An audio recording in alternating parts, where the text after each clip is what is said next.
જ્યાં સુધી આપણી સમાજની અંદર ભગત નહીં સુધરે ત્યાં સુધી જગત સુધરે નહીં. જિંદગીની અંદર ભગત સુધરશે તો જ જગત સુધરશે.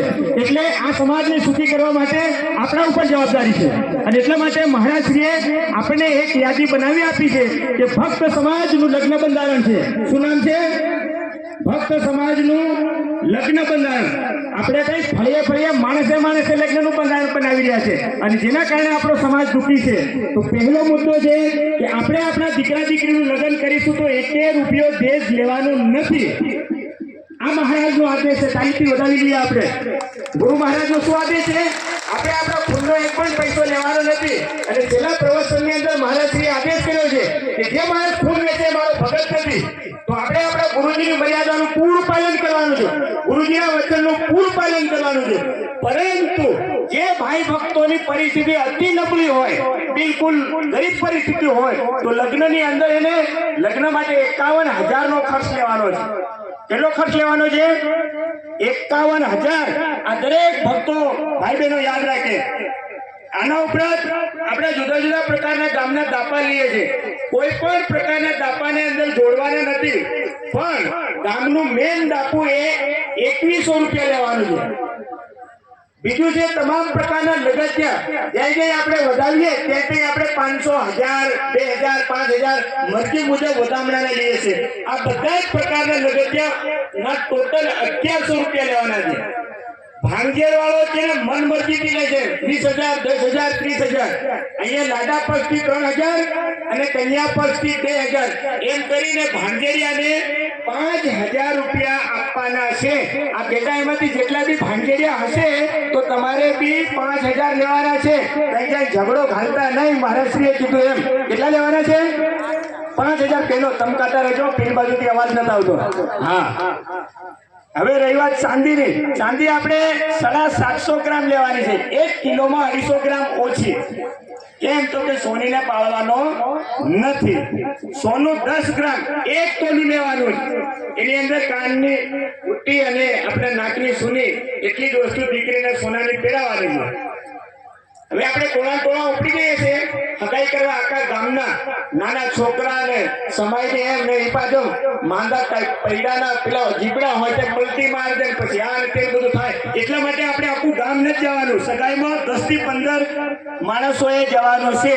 આ મહારાજશ્રીનો આદેશને હું તમારી સામે વાંચન કરું છું. યાદ રાખજો બરોબર.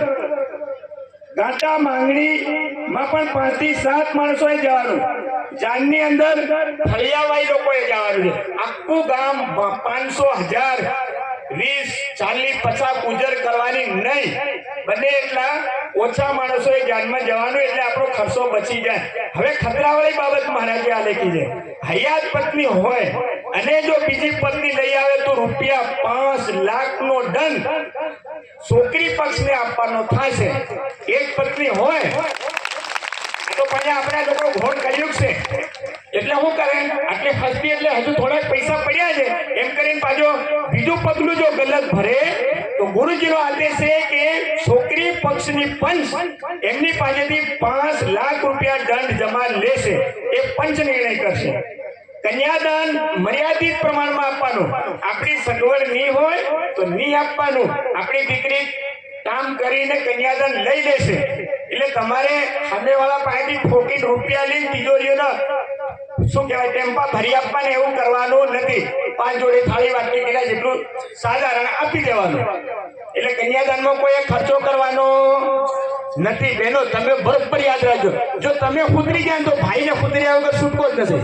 સત્તાની ખુદરી ગુરુ મહારાજે કીધું એમ તો ભગતને સુધર્યા વગર છૂટકો જ નથી. અને જો કન્યાદાન આપવું હોય તો રોકડા આપવાના 50, 500 જે બી. ડીજે બિલકુલ બંધ. ઘણી જગ્યાએ એવું થાય છે કે આપણે ભગતો બી ડીજેમાં પરી નાચતા હોય. એ લગભગ આપણને શોભા દેતો નથી. નાચે એનોય વાંધો નહીં, ખૂબ મજા આવે, પણ એનો ઘણો ખર્ચો થાય છે. 40-50 હજાર રૂપિયા આપણે બિનજરૂરી આપવા પડે છે. એટલે આપણે ડીજે લાવવાનું નહીં. આદિવાસી સંસ્કૃતિ પ્રમાણે ઢોલકી માંદળાથી જેમ જૂના લગ્ન કરતા હતા એ પ્રમાણે આપણે લગ્નો કરવાના છે. કોઈ પણ કુંવારી છોકરી કુંવારા છોકરાને જો જતી રહે આપણા સમાજ મુજબ તો જેમ ઉપરનું છે ને એ પ્રમાણે જ નિયાવ કરવાનો છે, નવું કરવાનું નહીં. આપણે બે રિવાજ છે, લગ્ન કરે તો 2 લાખ, પણ ઉધાર જાય તો ભાઈ 8 લાખ 10 લાખ થી ચાલુ કરે. સાચી વાત છે કે નહીં? લગ્ન કરો કે આપણે સમાજની અંદર ઉધાર જાઓ, એકનો એક હિસાબ કિતાબ આવો મહારાજ શ્રીનો આદેશ છે. કોનો આદેશ છે? મહારાજ શ્રીનો આદેશ છે. અરે છોકરા છોકરીના કઈ બી લફડા થાય તો ગામની પંચમાં નીકળી લેવાનો. હવે છેલ્લો મુદ્દો છે, પરણેલ પુરુષ કોઈ વ્યાજબી કારણ વગર કુંવારી છોકરીને જો પત્ની તરીકે લઈ આવે તો 11 લાખ રૂપિયા એને દંડ કરવાનો છે. આ લગ્ન કરેલા હોય, ઘણા ડ્રાઈવરો લેવા એવા હોય તો ઓછી ઉંમરની છોકરીને ભગાડી લઈ જાય છે તો કેટલો દંડ? 11 લાખ. કારણ કે એને ગંભીર ગુનો કર્યો છે. મહારાજશ્રીએ છેલ્લું એક વાક્ય લખ્યું છે, જે ઘરમાં દીકરી, માતા અને વડીલોનું સન્માન નથી તે ઘર નહીં પણ સ્મશાન છે. આજ સુધી આપણે બધા સ્મશાનની અંદર એવા ટેવાઈ ગયા છે. હવે